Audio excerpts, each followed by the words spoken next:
नमस्कार दोस्तों, मैं हरमीत सिंह दृष्टि चैनल पर आप सभी का हार्दिक स्वागत करता हूं। आज मैं आप लोगों से बात करना चाहता हूं भोजन के बारे में। जैसा कि आप सभी जानते हैं कि भोजन हम सभी जीवों की हवा और पानी के बाद एक आधारभूत और सबसे जरूरी जरूरत है। अगर हम इस दुनिया के सारे जीवों को देखें तो हम उन्हें दो भागों में बांट सकते हैं, मांसाहारी और शाकाहारी। किसी भी शाकाहारी जीव को आप मांस नहीं खिला सकते, और अगर आप धोखे से या जबरदस्ती उसे खिलाते हैं तो उसके बहुत ही भयानक नतीजे सामने आते हैं। इसी तरह किसी मांसाहारी जीव को आप शाकाहार खिला तो सकते हैं, लेकिन उसे मांस से बचा नहीं सकते। जब भी उसे मांस मिलेगा तो वो जरूर खाएगा। तो इसका मतलब यह हुआ कि जीव आमतौर पर अपने इंस्टिंक्ट के सहारे जीते हैं। उनके पास कोई चॉइस नहीं होती।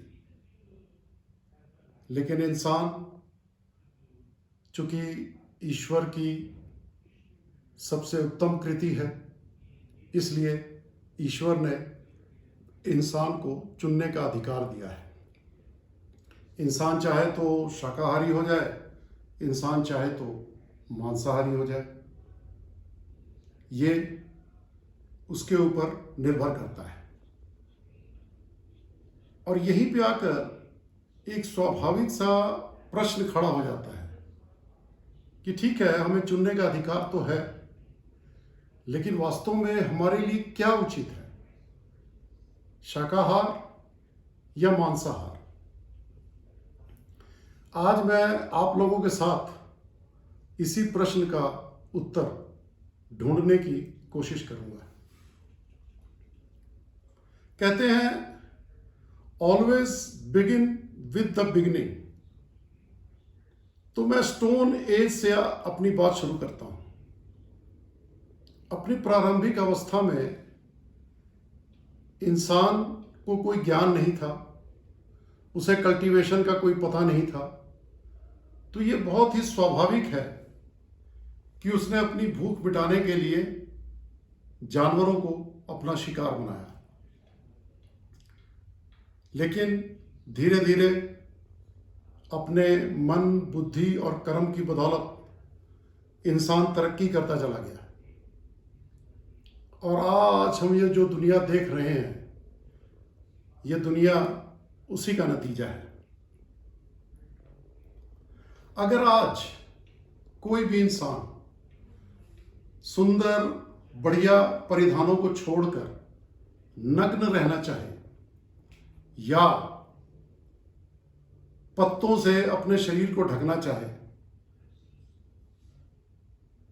तो उसे आप क्या कहेंगे? इसी तरह अगर आज कोई इंसान घरों को छोड़कर किसी गुफा में या पेड़ पर रहना चाहे, तो आप उसे क्या कहेंगे? यकीनन आप सभी उसे पागल या जंगली कहेंगे। तो फिर क्या कारण है कि आज बारबेक्यू करके मांस पकाने वालों को और खाने वालों को हम बहुत ही सभ्य और सुसंस्कृत कहते हैं, जबकि इससे ज्यादा जंगली और असभ्य कृत्य तो कोई हो नहीं सकता है।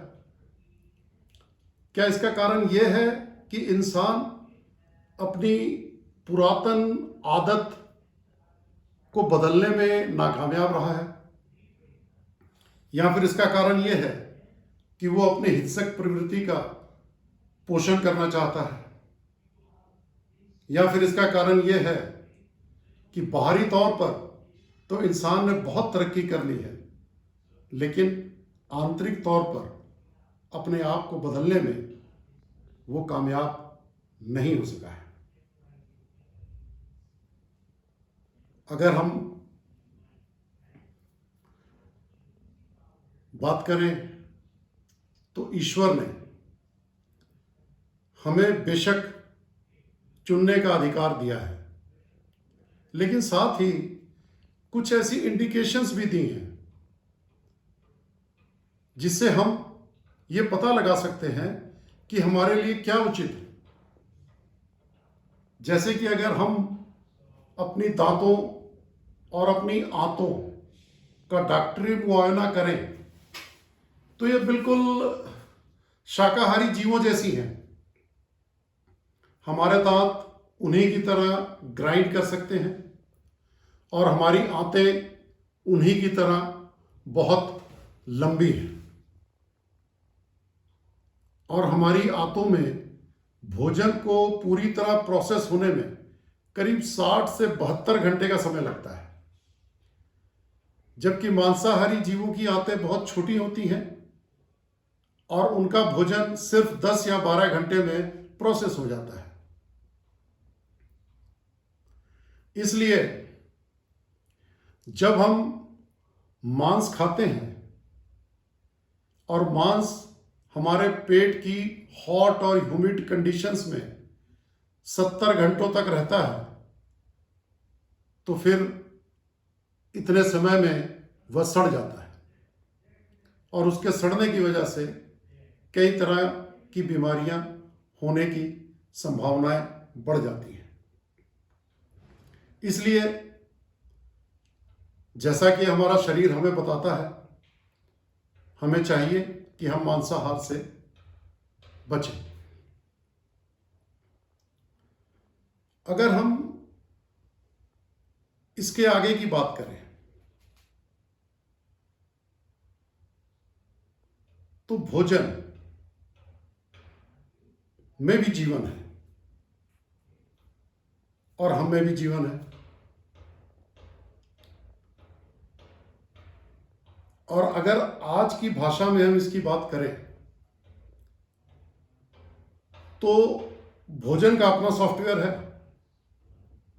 हमारे शरीर का अपना सॉफ्टवेयर है। जब भी हम कोई भोजन ग्रहण करते हैं तो वो पचकर हमारे इस सॉफ्टवेयर में जज्ब हो जाता है।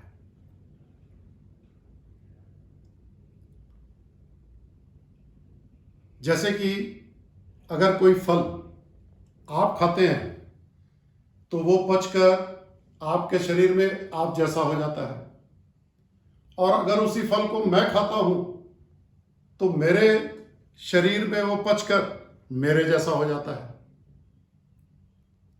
तो इसीलिए हमारा शरीर उस भोजन को बहुत जल्दी अपने में जज्ब कर लेता है जो भोजन लेस इवॉल्व है, यानी कि जिसमें जीवन बहुत ही सूक्ष्म लेवल पर है। जैसे कि प्लांट्स, इनमें कोई नर्वस सिस्टम नहीं होता, इनमें भावनाएं नहीं होती, अगर होती हैं तो बहुत ही सूक्ष्म होती हैं। इन्हें काटा जाए तो कोई खून नहीं निकलता, और दूसरी बात, उनकी तकलीफ का हमें पता नहीं लगता। और फिर सबसे बड़ी बात यह है कि जब फल और फूल हम तोड़ते हैं किसी प्लांट से, तो वो प्लांट एक्चुअल में मर नहीं जाता है, वो जीवित रहता है, और वो जीवित रहकर और फलों को हमें बाद में देता है। तो जो ऐसा जो भोजन है वो आसानी से हमारे शरीर का सॉफ्टवेयर अपने आप में जज्ब कर लेता है। और अगर हम देखें तो इससे कुछ ज़्यादा कॉम्प्लिकेशंस समुद्री जीवों में, जैसे कि मछलियों में होती है। जब हम उसे खाते हैं तो ये थोड़ा और कॉम्प्लिकेट हो जाता है उसे अपने शरीर में जज्ब करना। लेकिन अगर हम बात करें दूसरे जीवों की, धरती के जीवों की, तो उसमें बहुत सारी भावनाएं होती हैं। उनकी इवोल्यूशन पूरी तरह हो चुकी है, उनको हर तरीके के एहसास होते हैं। इसलिए जब हम उनको खाते हैं तो वो हमारा शरीर का सॉफ्टवेयर उसको पूरी तरह से अपने अंदर जज्ब नहीं कर पाता और कई कॉम्प्लिकेशंस पैदा हो जाती हैं, और उस भोजन का हमारे ऊपर असर पड़ना शुरू हो जाता है, क्योंकि वो पूरी तरह हमारे शरीर में जज्ब नहीं होता है। आमतौर पर यह कहा जाता है कि हमारा भोजन एक फ्यूल की तरह है, लेकिन ऐसा कहना गलत है, क्योंकि जो फ्यूल होता है वो सिर्फ इंजन को चलाता है, लेकिन हमारा भोजन सिर्फ हमें चलाता नहीं है, हमारे शरीर को बनाता भी है। हमारी मसल्स, हमारा खून, हमारी हड्डियां उसी भोजन से निर्मित भी होती हैं, और उस भोजन का हमारे दिलो दिमाग पर भी असर पड़ता है, हमारी भावनाओं पर भी असर पड़ता है। और अगर ये कहा जाए कि भोजन से हमारा पूरा व्यक्तित्व प्रभावित होता है, तो इसमें कोई अतिशयोक्ति नहीं होगी। अगर आप लोगों ने कभी किसी स्लॉटर हाउस का या बूचड़ खाने का विजिट किया हो, तो वहां पर आपने उन जानवरों के हालातों को देखा होगा जो कि कटने के लिए तैयार होते हैं हमारा भोजन बनने के लिए। अगर आपने नहीं देखा है तो मैं आपसे कहूँगा कि कभी जरूर विजिट करें। अगर विजिट ना कर सके तो YouTube पर बहुत सारी वीडियोस आपको मिल जाएंगी स्लॉटर हाउसेस की, उनको जरा गौर से देखें, तो फिर आप समझ पाएंगे कि उन जानवरों को किन यातनाओं से गुजरना पड़ता है, कैसे कैसे उन पर तसीहे किए जाते हैं उनको हमारा भोजन बनाने के लिए। अगर आपने जिंदगी में कभी भी बहुत ज्यादा गुस्से या बहुत ज्यादा डर या बहुत ज्यादा इनसिक्योरिटी या असहायता का अनुभव किया होगा, तो आपने उस पल यह अनुभव किया होगा कि उस वक्त यह गुस्सा या इनसिक्योरिटी सिर्फ आपके दिलो दिमाग में नहीं होती है, वो आपके रोए रोए में होती है। अब आप जरा कल्पना कीजिए कि जिस जानवर को पता है, जिसके सामने दूसरे जानवरों को काटा जा रहा है और जिसे पता है कि अब उसका नंबर आने वाला है, तो उसके अंदर कैसी कैसी भावनाएं होती होंगी, कैसा आक्रोश होता होगा, कैसा गुस्सा होता होगा, कैसा क्षोभ होता होगा, कैसी इनसिक्योरिटी होती होगी, कैसा भय होता होगा। और जब वही मांस पककर आपकी टेबल पर पहुंचता है तो आप उसे यह समझकर खा रहे होते हैं कि आप प्रोटीन और विटामिन खा रहे हैं, जबकि वास्तव में उसकी भी सारी भावनाएं आपके शरीर के सॉफ्टवेयर में जाकर आत्मसात हो रही होती हैं। क्या यही वजह नहीं है कि लोग आपके आसपास हर तरह की सिक्योरिटी होने के बावजूद हमेशा अपने आप को इनसिक्योर महसूस करते हैं? क्या कारण है कि थोड़े से प्रोवोकेशन पे हर इंसान का गुस्सा फूट पड़ने के लिए तैयार है? क्या कारण है कि आमतौर पे लोगों में एक अजीब सी बेचैनी नजर आती है, और इस बेचैनी से बचने के लिए आमतौर पर लोग तंबाकू का, सिगरेट का या अल्कोहल का सहारा लेते हैं? और कई लोग तो उस चक्कर में ड्रग्स का भी सेवन शुरू कर देते हैं। इसके पीछे वो मांसाहार एक बहुत बड़ा कारण है। आज से करीब 70-80 साल पहले भारत में करीब 25% ऐसे लोग थे जो मांसाहार करते थे, लेकिन अगर आज आप देखेंगे तो आज करीब 75% लोग भारत में मांसाहारी हैं। तो आप जरा जानने की कोशिश करिए कि क्या इसी अनुपात में हमारे देश में नशों का सेवन नहीं बढ़ गया, सिगरेट का सेवन नहीं बढ़ गया, तंबाकू का सेवन नहीं बढ़ गया? क्या किसी अनुपात में समाज में हिंसा नहीं बढ़ गई? क्या इसी अनुपात में तलाक के केसेस नहीं बढ़ गए? अगर आप इस पर थोड़ी सी रिसर्च करेंगे तो आपको पता लग जाएगा। इसलिए मैं आप लोगों से यह कहना चाहता हूं कि जरा सोचिए, क्या कसूर है उन मासूमों का जिन्हें हम मारकर अपना भोजन बनाना चाहते हैं? क्या किसी मासूम जानवर की आंखों में आंख डालकर आपने कभी झांका है?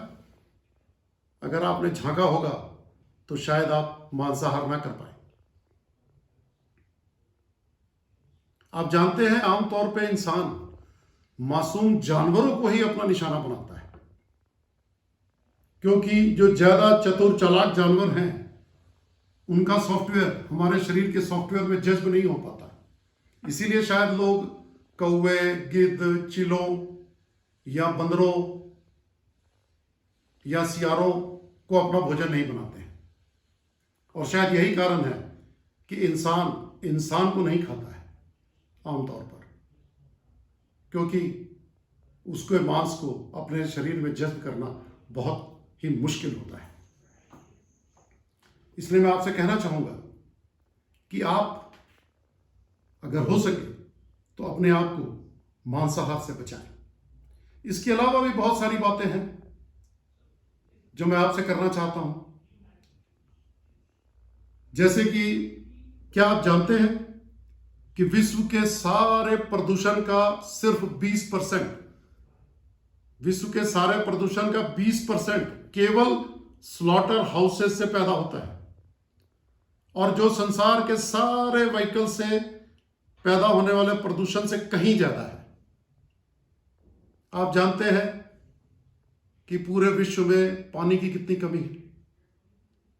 जमीन के नीचे पानी का स्तर लगातार गिरता जा रहा है। क्या आप जानते हैं कि 1 किलो मीट को पैदा करने के लिए 50,000 लीटर पानी का प्रयोग किया जाता है? इस दुनिया में इससे बड़ा कोई मिथ नहीं है कि मांसाहार आपको ज्यादा प्रोटीन या ज्यादा ताकत देता है। अगर ऐसा होता तो फिर शाकाहारी घोड़े या हाथी ताकत का पर्याय नहीं होते। आप जानते हैं कि मार्शल आर्ट्स वाले एसेंशियली शाकाहारी होते हैं। क्यों? क्योंकि मांसाहार शरीर में स्टिफनेस पैदा करता है, शरीर का लचीलापन उससे खत्म हो जाता है। इसीलिए ब्रूस ली प्योर शाकाहारी थे। आज आपके number 1 batsman Virat Kohli pure शाकाहारी हैं। बहुत सारे पहलवान और रेसलर्स हैं जो शाकाहारी हैं। ना जाने कितने ही आपको ऐसे एग्जाम्पल मैं दे सकता हूं। और आप तो ये जानते हैं कि बूचड़ खाने में जानवर को काटने से पहले कोई उसका मेडिकल टेस्ट तो किया नहीं जाता। तो फिर आपकी प्लेट में जो वो मांस सच कर आता है, उसके साथ ही उस जानवर के वायरस या उसकी क्रोनिक डिसीजेस भी आती हैं, और आप उसे खाते हैं और आप उसका शिकार होते हैं। आप सभी जानते हैं कि मांसाहार से कैंसर और ना जाने दिल की कितनी जानलेवा बीमारियां पैदा होती हैं।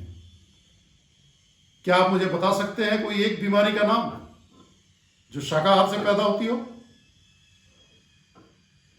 आप नहीं बता पाएंगे। कई लोग कहते हैं कि मांसाहार एक उनका पर्सनल मामला है। अब आप मुझे बताइए कि इस कोरोना का जन्म कहां हुआ था?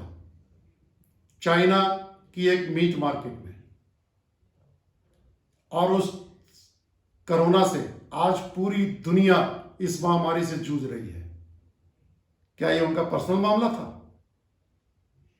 अगर आज भी हम नहीं समझेंगे तो फिर यह तय है कि हमें आने वाली और महामारियों के लिए तैयार रहना चाहिए। और हो सकता है कि उन महामारियों के चलते इस पूरी मानव जाति का ही समूल नाश हो जाए। तो मैं आपसे सिर्फ इतनी रिक्वेस्ट करना चाहता हूं। मैं जानता हूं कि बहुत सारे लोग आप लोगों में ऐसे हैं जो कोई बाई चॉइस मांसाहारी नहीं है। उन्होंने बचपन से फैमिली में मांस खाया और वो खाते रहे। उन्होंने कभी इस बारे में सोचा ही नहीं। मैं उनसे कहता हूं कि जरा इस बारे में सोचें, और अगर हो सके तो आप 40 दिनों के लिए मांस खाना बंद करें और उन 40 दिनों में अपने शरीर को, अपनी भावनाओं को, अपने व्यवहार को ऑब्जर्व करें। और मैं ये आपको गारंटी देता हूं कि उसके बाद आप कभी भी मांसाहार नहीं करेंगे। ये बहुत ही जरूरी है। आप सभी को चाहिए कि आप खुद भी जागरूक बने और लोगों को भी जागरूक करें, क्योंकि ये समाज की जरूरत है। और ये मत सोचिए कि आपके अकेले के प्रयास से क्या होगा। बूंद बूंद करके सागर बनता है, कदम कदम करके आदमी हजारों मीलों की यात्रा करता है। और अगर आप सोचते हैं कि आप कुछ नहीं हैं, आपके प्रयास कुछ नहीं है, तो कभी 2-4 मच्छरों के साथ रात गुजार कर देखिए। उन मच्छरों के छोटे छोटे प्रयास आपको रात भर सोने नहीं देते। इसलिए मैं आप सभी से कहना चाहूंगा कि खुद भी जागे और लोगों को भी जगाएं और उन बेजुबान जानवरों की आवाज बने, और जितनी जल्दी मांसाहार को छोड़ सके इसे छोड़ें। Thanks for watching.